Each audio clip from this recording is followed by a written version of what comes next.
First of all, a huge thank you for joining. I have to remember look at my camera, for joining us today for this Environmental Leadership Incubator information session. So as I said, we're going to do three things today: some introductions briefly of myself and Erica Zollet, and she and I collaborate in the ELI endeavor. We're going to talk a little bit about what ELI actually is about. And then we have three guest speakers who are current and past ELI students who will tell you a little bit about their projects and the student experience of ELI. And then there's time at the end for some questions about logistics or anything that you may want to know more about. So I'm a professor in environmental studies. My background is in environmental and economic sociology. And I've been here for quite a while. And in my time at UCSB, I've taught the senior thesis class, and I've taught lots of upper division core requirements as well as electives. And during my time at UCSB, one of the things that I really noticed is that I think the campus as a whole does a really great job training students in environmental expertise, right? Like lots of environmental knowledge classes that sort of teach you about the environment. They teach you critical thinking skills.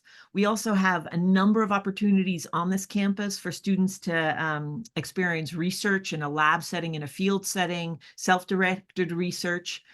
But it seemed to me that the one thing we were missing were classes that really give students the skills, or what are often called the soft skills, to be environmental change makers. And that is what motivated the creation of ELI. And so, so I started this program about, I think, 6 years ago now, and I'm the instructor for the course in the fall, and then Erica joins in the fall, but also then in the winter and spring. And she and I have a really nice complementarity in our areas of expertise. My background is more in business and the environment. I focus a lot on climate change issues and toxic pollution in my own research. And Erica, I'm handing it off to you. Hi, everyone. I'm Erica Zollet. I am the Associate Director of the Croft Center for Undergraduate Environmental Leadership. And as Professor Pulver says, I'm involved in the Environmental Leadership Incubator as well. My background is in marine fisheries and protected species. So I bring the marine side of our expertise to our program. I also work on a number of plastic-free initiatives and environmental education with elementary school students in town. I'll throw it back to you. Great. And that complementarity actually is super helpful, because both Erica and I have different networks, and those networks become quite relevant to the functioning and the way the ELI program works. Anyway, okay, so what is ELI actually? So ELI is a 9-month experience that mentors students through the leadership process, from the initial conception of an idea through to its implementation. Right. And so that is sort of the core of what ELI does. And what our hope is what we're intending, our goals for ELI are that we give you the skills and the experience that prepare you to take on environmental leadership roles in your time at UCSB, but then also in the careers you pursue after you graduate from here. So we prepare you, hopefully, to become environmental change makers for the rest of your lives. The program starts in the fall of 2024 with ENVS 195A, and that's really a hands-on workshop style course we make twice a week for 75 minutes. But the sort of class sessions all focus on either developing a leadership skill like networking, pitching an idea, writing a grant proposal, or they also focus on helping you think through and refine your environmental leadership project idea, right? So we ask students to apply for ELI right now. The application portal is already open. And part of that application, it's a really short application, but part of that application is any kind of initial idea you have about an environmental leadership project that you want to pursue through ELI. right? And so that, so the fall course helps you sort of think through that idea, does some goal setting exercises, helps you think about your core values and how those align with your idea, all these different kinds of activities in a really hands-on workshop style course. By the end of fall quarter, you will have a really clear idea about what you want to do as your environmental leadership project, and then you get a chance to actually do that project in the winter and spring. And what's great about Eli is you don't do it alone. You do it with support from all different kinds of folks. One, we pair you up with a mentor from who's sort of a real world expert in the kind of project that you want to do. So if you are interested in making an environmental film, we pair you with a mentor who's an environmental filmmaker, right? So someone in the real world who actually does the thing that you want to do. And then you also have Prof. Zollett as a mentor and support system in the winter and spring as you're working independently to implement this project. And then finally, you have the larger community of Eli students who are also in the same boat with you at the time, sort of working on implementing their projects. And so that what happens in winter and spring quarter.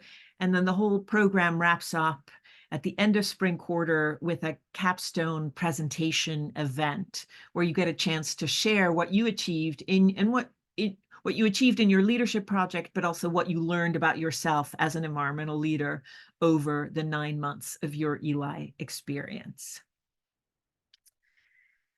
I think, Erica, is there anything else that I didn't mention that you want to add?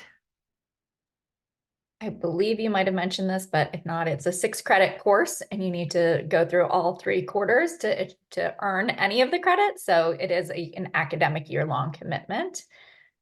While we know that we ask that you apply for an idea this spring on your application, we do expect that those projects could evolve over time, especially in the fall as you do landscape analysis and see what other people have or are working on, and you talk to different people working in the field.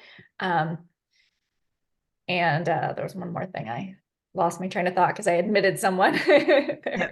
So maybe the other thing you were going to mention was the sort of, you can work on an Eli project solo, or you can work as a group. You can apply already as a group, or you might form a group during the fall quarter. There might be someone else who has a really similar project idea and you all decide to work together. All these models work.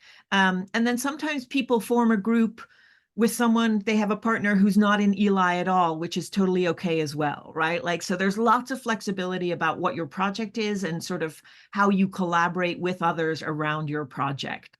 So maybe, is that the thing That is what I was going to say. And I also will encourage students to go to our website and see what projects have been done already, or have conversations with current students to learn what students are working on this year.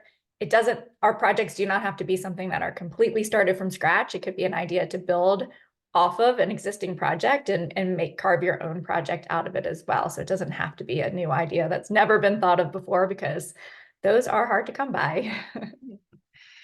And actually that also, if there's already something you've been working on, we welcome you to sort of continue developing that in the context of Eli, right? So it can be something that you've already started working on and you bring it into the sort of context of the Eli program. Okay, so the next thing on my agenda is I'm going to pass it to Erica, I'm going to stop sharing for a moment, my slides, and then Erica, I'm passing it to you to introduce our student speakers for today's event. Yes, wonderful. We have one alumni here today to share her experience in Eli, and 2 current students as well. And I'm going to offer them the opportunity to share what their projects were, and a little bit about their experience and why they recommend Eli to you all. So I'm going to start with you, Danica, since you are our alumni here today, and then we'll go to Matthew and Alex after that. Hi, everybody. I'm Danica. I just graduated last quarter. Crazy to hear alumni. But yeah, I was in Eli last year, and my project was generally just kind of promoting awareness around like kind of eco psychology and eco motions on UCSB's campus. So I started a club called Climate Convos that is like that was active until last quarter and hoping to be active into the next year. And then I also did like a facilitation training during that time. And now I kind of work for a nonprofit called Good Grief Network, which is also centered around eco emotions and like helping people process eco grief. And then in the springtime, I did 2 lectures in Jen Martin's ES3 class around that topic as well. So my project kind of like meandered quite a bit throughout the year of Eli. And I did like a solo project, which kind of allowed me to have that flexibility. But overall, Eli was like one of the best experiences I had at UCSB. And like all 3 of my letters of rec for like what I'm doing post grad came from like my Eli connections. So it was just like amazing. I can't speak more highly of it, and I'm happy to answer any of your questions. Thank you, Danica. I know your project has influenced a lot of students, and even in our last wave of applications, we heard that people heard about Eli from Danica going into their class. I will throw it to you next, Matthew, but I just want to say, if Ruby, if you're on here, maybe someone else has the same last name as Ruby, but I would invite you to speak if you're here as well. I don't know how many wed bushes there are. Maybe really it is Quincy. All right, go ahead, Matthew. Oh, her sister. That's awesome. Can you guys hear me? Yes. Okay, cool. Sorry if I'm lagging or anything. My Wi-Fi is really bad. But yeah, I'm in this year's Eli cohort. I'm doing shoe recycling as my project, so you guys may or may not have seen it around campus. Hopefully you have. Hopefully you've donated some shoes. I could really use some. Yeah, I heard about Eli through actually Danica's project last year. I was in ES3 and she came to do um 2 of her lectures, and they were actually like they were really cool. Probably some like my favorite experiences from that class. It kind of intrigued me because my original project was supposed to be like an education system for like middle to older age individuals to kind of destigmatize and like depoliticize the environment, because that was an issue that I saw. But I got there in fall, and Professor Pulver was kind of like, "That's a really cool. It's a really big project. Probably maybe want to do something a little bit smaller." So I just was thinking shoe recycling, that, and I thought at the very beginning, I was like, okay, this is going to be something I can get done in like 3 months. It's going to be really easy. And Professor Zoll and Professor Pulver kind of looked at me and like blinked like, okay, we'll see about that. And it's definitely brought me some challenges, but I love this class and this experience. I would say just between the start of fall quarter and like the end of fall quarter, I was almost a completely different person. Um, I it teaches you initiative and just like, I don't want to say being pushy, but like asking for what you want and like not feeling bad about it. And also just like the networking is crazy. I've met with so many people because of this class. And I can't say enough good things about it. So if anyone has any questions, please feel free to ask. But yeah, is there anything else you guys wanted me to mention? I think that's perfect. And I think students can go Google running shoe recycling at UCSB, and you'll see that Matthew got in all the news Yes, sources please. recently, and the Independent and the Current, all over social media. So definitely bring your shoes to be recycled. All right, Alex Carlin, you're next. Can everyone hear me? Okay. Yeah. Hi, everyone. My name is Alex Carlin. My Eli project was this year all about edible insects. And my goal was really to like dissolve negative preconception towards what people may think about it in both agriculture and cultural practices. Initially, I started with wanting to make a documentary interviewing different people in the field, but I realized that I didn't have the necessary time or resources to do this in only 9 months. So I ended up collaborating with a grad student, and we brought the Edible Insect Initiative to UCSB through an art show. We involved undergraduates, graduates, alumni, and staff, UCSB staff art. It was a really cool initiative, and I feel like Eli really helped me foster strong networking connections and helped me a lot with grant writing. It's really important to have, strong writing skills and know what you want in your grant so that people can grant them to you. And yeah, Erica and Simone have just been really supportive throughout all of this. And my mentor, Kristen Levant, also was amazing. The mentor matching process is super cool. You get a lot of support from there, and I really recommend it to anyone. And if anyone has any questions, you can reach out to me. Wonderful, thank you. And hopefully some of you guys were able to attend her exhibit at the Glass Box Gallery a couple weeks ago. I don't think that we necessarily, all these projects were independent projects, but I don't think that's necessarily representative of the Eli cohort in general. Ruby, who I mentioned, is working with a teammate on a project on sustainable surf gear and swaps to make that happen. We have another pair working on Fix-It fairs that you might have seen this year. So there's definitely a lot of teams, and in the past we've had groups of 3 as well working on projects.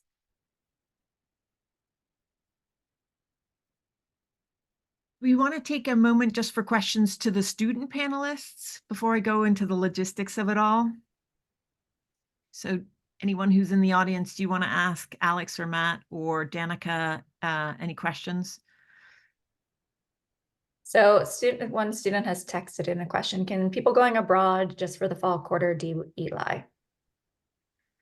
So that unfortunately is a question for me. And also, unfortunately, the answer is no. The fall quarter course is so important to the formation of your skills and the idea and just the community of Eli that you have to be in person. You have to be in person. And so this is an opportunity that's available to second years, third years, and seniors in their 4th year. And so or sort of soon to be seniors in their 4th year. And it's actually targeted at sophomores and juniors, people in their 2nd and 3rd years, so that if their project extends past the 9 months of the official Eli program, they can, they can stick with it. But every year we have a bunch of seniors in the class. So that was a follow-up question. Is it not recommended for seniors to do Eli? And Alex mentioned she is a senior and she's doing it this year. Since some Eli projects do continue past the 9 months, we do prefer 2nd and 3rd year students, but it's not exclusive. And we will consider senior applications as well. We do have a couple more questions that got texted in or messaged in. If we're applying as a group, should we each fill out the application separately? Yes, that would be great. That would be ideal. But you can mention that you're applying as a group and indicate your shared project idea. And some of the application questions are really more about you and sort of what you hope to get from the class and who you are, because we really want to get to know you a little bit. And so that'll be personal to each individual in the group. How many times can we repeat Eli as a 9-month course?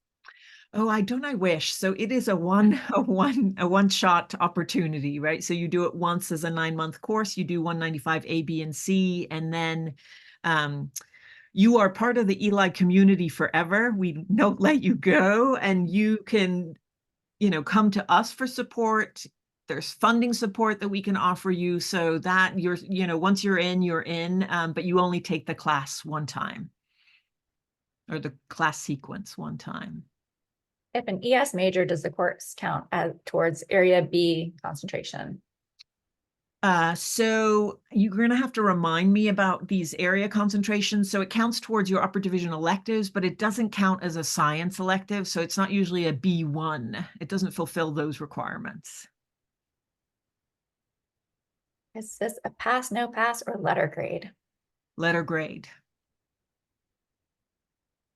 That's all that are messaged in, but you all can also unmute yourselves and ask a question if you have any, or any follow-up questions if you'd like, or you can type them in and I'll read them out. Or I can why don't I wrap up the logistics and then we'll have time for Q&A at the end. As I'm wrapping this up, I would strongly encourage you to think about what the students can tell you, right? Erica and I can tell you some stuff, but that's we have a totally different experience. So think about what you might want to ask of a student sort of going through this program, right? What are the highs and what are the lows? And how do you manage the lows? And anyway, how do you manage the workload in the winter and spring? Because that's kind of a unique course where we don't have a weekly required meeting time. So you have to really be individually motivated to carve out time. Do any of the current students or Danica want to talk about that at all? Your experience? Yeah, Matthew.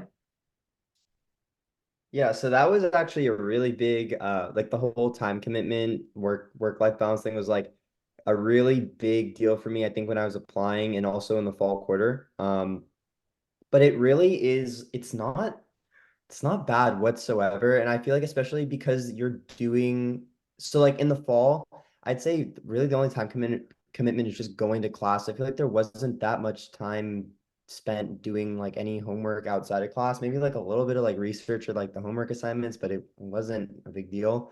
And then so far, spring quarter has been easier than winter quarter. I'll say like winter quarter, prepare to do the most work, because that's when you're really like putting your project together, reaching out to other people, and just kind of like setting up your project to to start in the spring. Um, but if because you're doing a project that like you want to do, when you go to work on it, it's not like it's work actually. It's more enjoyable. I mean, sometimes like if you're not getting responses like emails, it can be like frustrating, as I know I've talked to professors a lot about. Um, but I'd say it's really fun.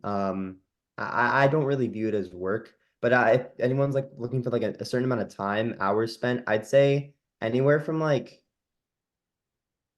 I want to say like 2.5 hours on the low end for a week. Like that's low end to like 5, 6 hours max. But I'd say like the average is probably like 3.5, 4 hours a week for me personally. And I'm working alone as well. If you guys are going to be working in groups, which the majority of people do, it's you split like your tasks up among each other. So it's even less. Yeah, and that's for winter and spring quarter when you're working on your project. Professor Pulver, do you know of anyone who's done Eli at the same time as a senior thesis? I think we've had that a couple times. We have. That is a good question. I would advise against it. I just think it's too much in sort of in the same kind of activity, right? Like, I mean, obviously senior thesis and Eli are very different in that senior thesis is a research focused project, right? You're collecting data, you're analyzing those data, you're writing it up as a 60-page paper. And so that's a really different set of activities than what you're doing for Eli, which is mostly like writing emails and meeting people and trying to make things happen and coordinating events or running programs or, you know, making a document, whatever it is. But they both rely on self-motivation and independent work. And so to do both at the same time, I think is a really big ask. So it's been done, but I usually recommend against it. And then when having this discussion with students, I ask them, you know, when you're thinking about your future, are you thinking more graduate school or are you thinking more sort of a professional career? And I would say the senior thesis is such a valuable experience, particularly if you're thinking about graduate school and a graduate program that is more research focused. However, if you're really thinking about going out into the world, Eli will give you a skill set that is super relevant to working in a job and trying to be a change maker in that setting. The next question is directed to students, but I will throw out that even if you apply independently to Eli, you can still later become a group once you meet who else is in the class and in the fall. So even if you don't have a group yet, you could still become part of a group later. So the question is, would you recommend working alone? Do you wish you had worked with a group? I can answer this. Okay, go ahead, Oh. Alex. No, go ahead. Okay.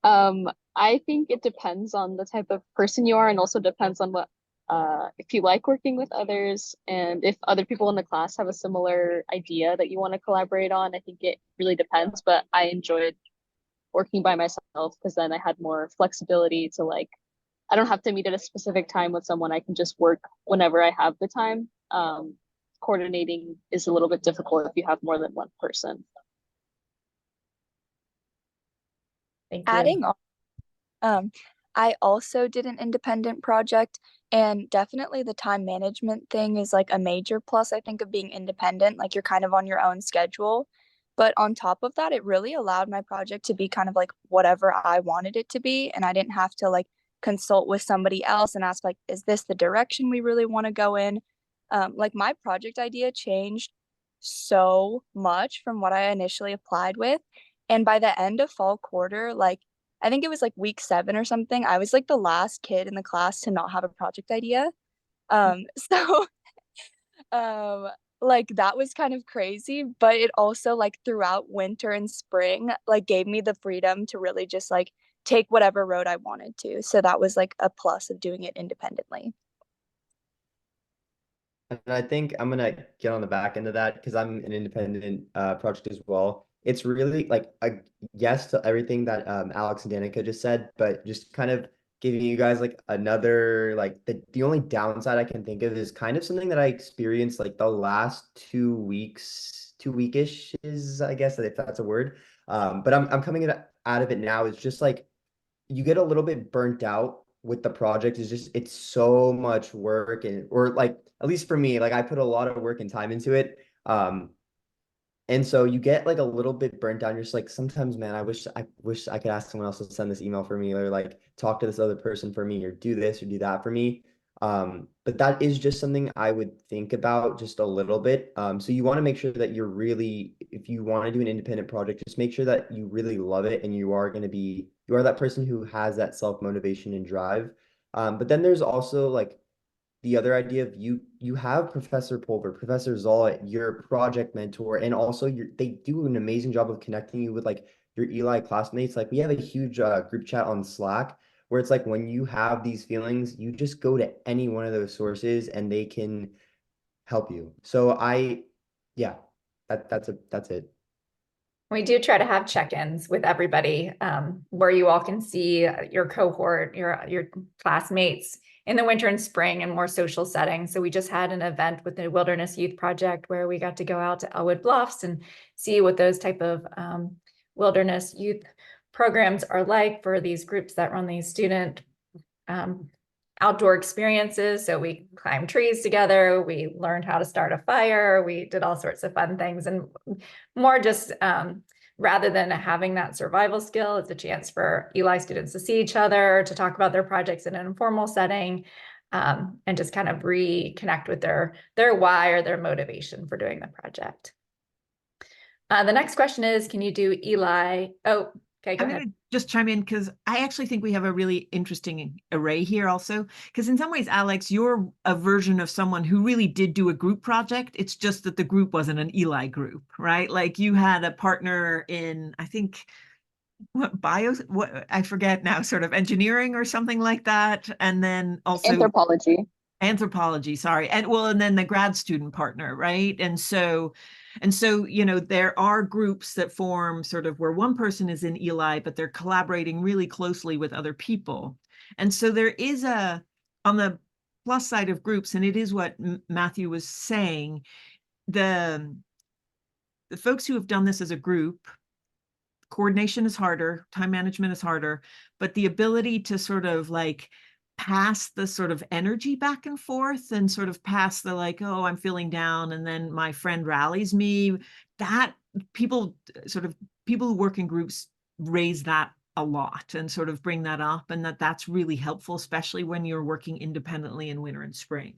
So we don't have a preference one way or the other, but there are clear sort of advantages there's clear pros to both, I'd say. We had a trio last year who were 3 women that worked so wonderfully together, and they had such a strong connection with their mentor that they're actually all 3 doing internships for their mentor now. So it can lead to a lot of connections, and it's great to learn to work with people as well, whether it's your mentor or with your teammates. And that really is a career skill, because college is going to be the only time, or school is the only time you're working alone. And after that, you're always in a setting where you're collaborating with people. Can you do Eli as a non-ES major like bio?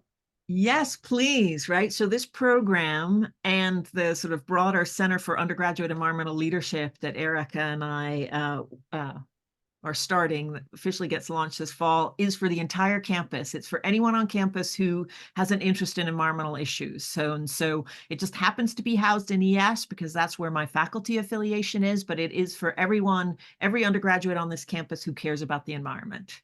Yeah.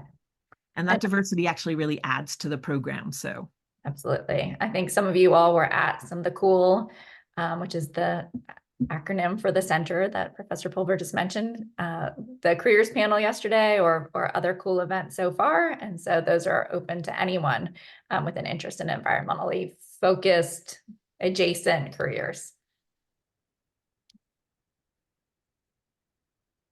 Are there any other questions for our students, Eli students and alum? Yeah, Matthew. I do just want to say one thing because I'm a second year, so I'm like the lowest or the youngest or like lowest like grade you can be in the program. If anyone else is gonna like is a first year right now who's in here or is like or is even a second year right now is going to be a third year, I would recommend doing it. I know like I think this was originally made for fourth years, but like as a second year, the skills that I'm going to take into my third and fourth years are I'm going to get so much more out of college and out of my professors and out of my classes and internship experiences. And I would just recommend like if you're a first year in here and you're like kind of on the edge of like, oh, it kind of seems daunting, kind of seems challenging, just do it. It's such like a fulfilling and rewarding experience, and you just learn so much. Thank you, Matthew. Alex or Danica, do you have anything else you want to share before we go back to the rest of the presentation?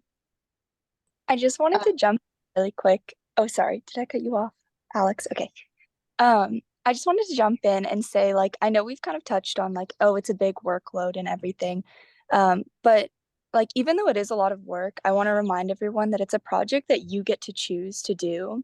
And like, it's something that you like probably are really passionate about.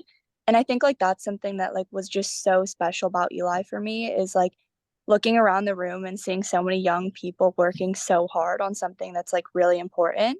And just being a part of that community was really amazing. And even though it can be like kind of, I mean, it is a commitment. It's one that like Matthew said, leads to so many amazing things out of the end of Eli, and like is just an overall amazing experience. So don't let that scare you away.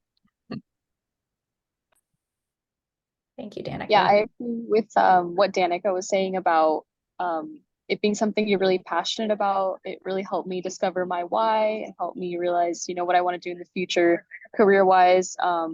Yeah, being rooted in passion with your project is like super important. So I really would recommend it. And then going off what Matthew was saying, I agree. Like if you're a first year, totally do it. I like regret not doing this earlier because you're going to get so many valuable, skills. You're going to meet so many people, get job and internship opportunities. You're going to learn how to write a grant to get money. Totally recommend doing it if you're a first year. And I will just say that, everyone has a passion in them. And for me, part of my own college experience was one where like no one really asked me often like what I wanted to do. And so I was like, I don't really know what I want to do. I know I care about a lot of things, but I don't really know what I want to do. And so one of the things we do in the fall is actually help students sort of get in touch with sort of what their core values are and how those values you might be able to live those values and practice those values through your Eli project, right? So we don't expect everyone to come in with like a fully baked, wow, this is what I care most about. This is what I'm going to do in the world. Like part of the idea of the fall course and the community of that course is actually helping, like a lot of leadership is learning more about yourself. And so that's part of what we do in that fall course is really help you learn more about yourself. Alex, do you want to have the last word for the students? I saw your hand was up. Yeah, I was just gonna say fall quarter was super useful for me. With Eli, we did so many activities where you kind of, pick what you think your core values are and then share out loud with people, valuable memories or things in life that you value, and it kind of helps narrow down what your passions are for your project. Wonderful. Thank you.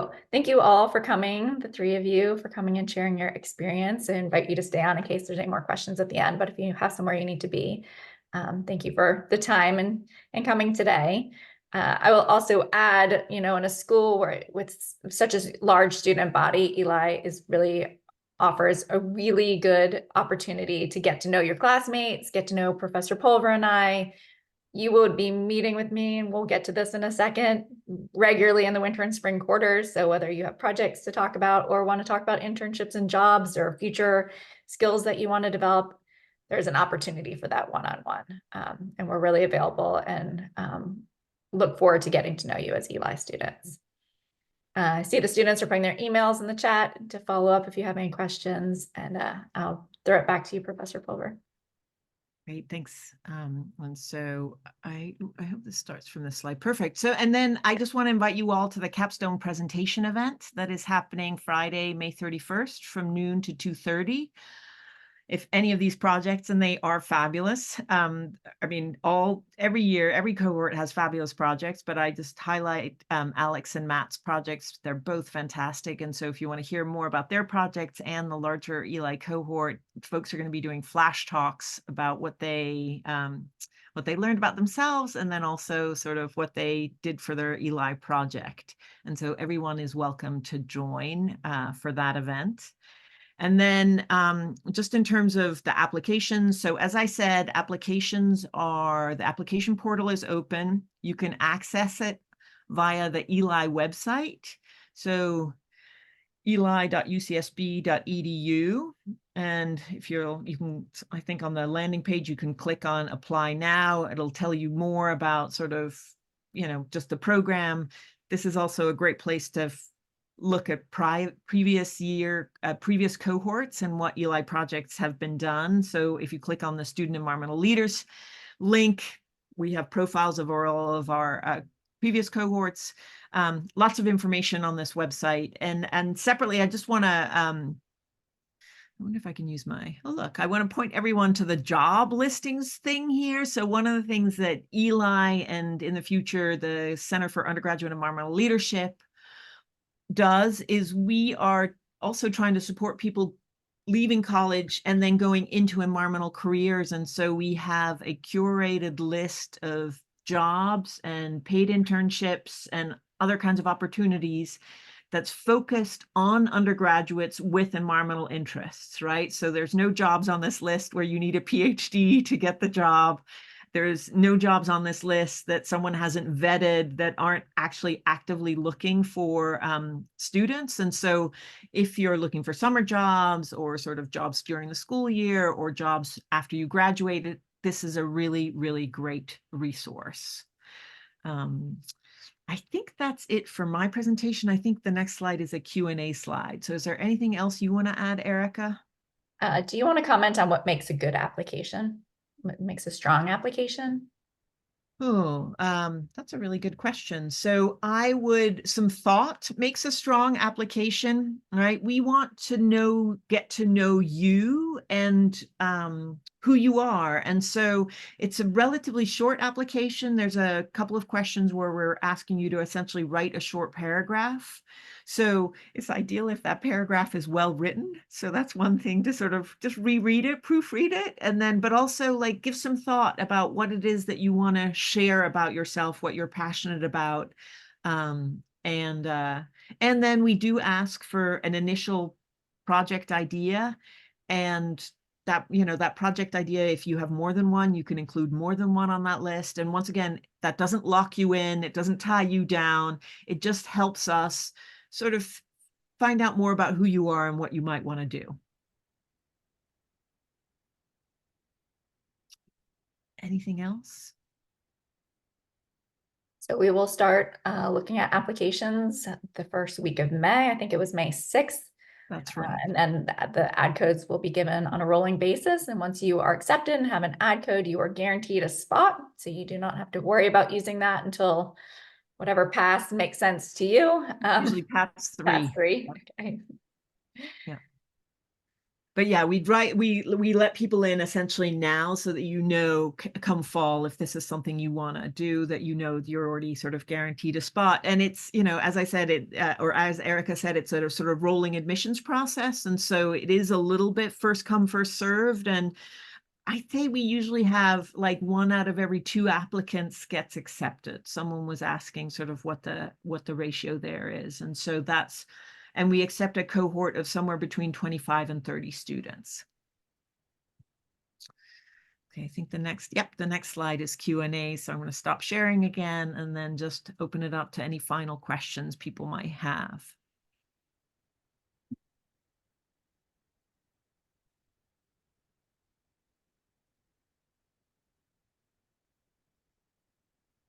And then if there's no questions, I just say thank you so much for joining us today. We really hope to see, we see your names now, so we hope to see your names in the applicant pool. And if you do have any more questions, you can find Erica, you can find me online, and just feel free to shoot us an email. And then a huge thank you to Alex, Danica, and Matthew for showing up and sharing your experiences today.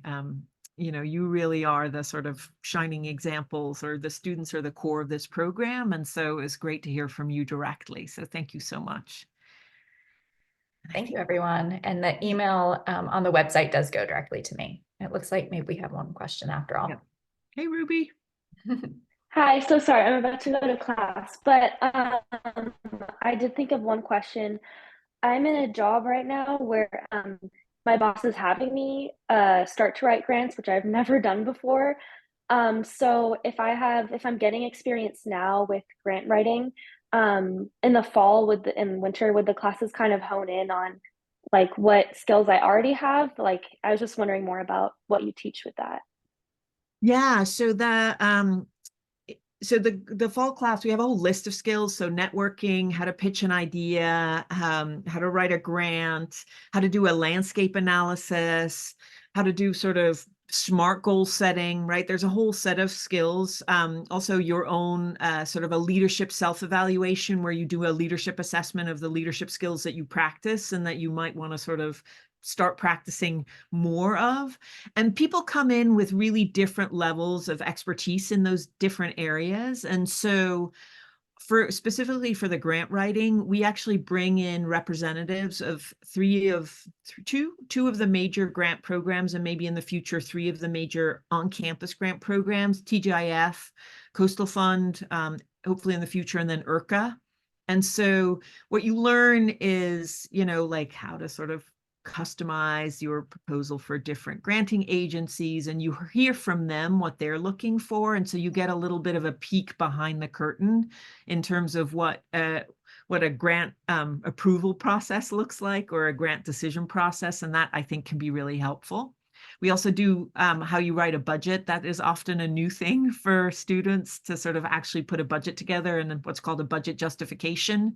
So so in my experience, some of the fall quarter skills, for some students, they're sort of refining something that they already do well. And then for other students, it's brand new. But across the set of skills, there's usually a fair amount of new stuff. Okay, that sounds great. Thank you guys so much. Okay. Thank you, Ruby, for the question. Okay, well, if there's nothing else, then thank you for showing up. And once again, I hope to see your applications in the pool. It'll be, yeah, look forward to getting to know you all better. So